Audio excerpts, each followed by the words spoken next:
అది ఆయన నిరీక్షణ ఆధారం. ఇంకెటుందమ్మా నీకు నిరీక్షణ? సిపోరా ఎంతో అని ఉండొచ్చు, మన పరిస్థితి మారదండి అని.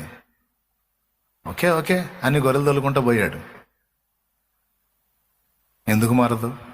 మనం అనుకుంటే మారదు, కానీ నా దేవుడు తలుచుకుంటే ఒక్కరోజు చాలు, ఒక్కరోజు చాలు, ఒక్కరోజు చాలు. కర్రలు పాములు అవుతాయి, పాములు కర్రలు అవుతాయి, కిరీటాలు తల్ల క్రిందులు అవుతాయి, ప్రభుత్వాలు తారుమారవుతాయి నా దేవుడు తలుచుకుంటే. హల్లెలూయా.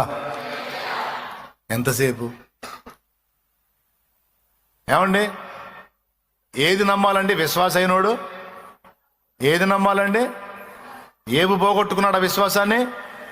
పెద్ద పోరాటం అండి. ఆ విశ్వాసాన్ని మన దగ్గర నుంచి దొంగిలించాలని ఆ సైతాన్ని కూడా పొద్దుగుగులు అదే పని. దరిద్రుడికి, ఆ వెధవకు పొద్దుగుగులు అదే పని. ఆడి దెయ్యాలకి, ఆడి దురాత్మలకి, ఆ బ్యాచ్ మొత్తానికి అదే గొడవ. ఏం గొడవ తెలుసా? మన విశ్వాసాన్ని దొంగిలించాలి, దెబ్బ కొట్టాలి, నిర్వీర్యపరచాలి, కృంగతీయాలి, మన విశ్వాసాన్ని నాశనం చేయాలని. దెయ్యాల గోలదే, సైతాన్ల గోలదే, దురాత్మల గోలదే, అపవిత్రాత్మల గోలదే. అయితే మనం మంచి పోరాటం పోరాడాలి.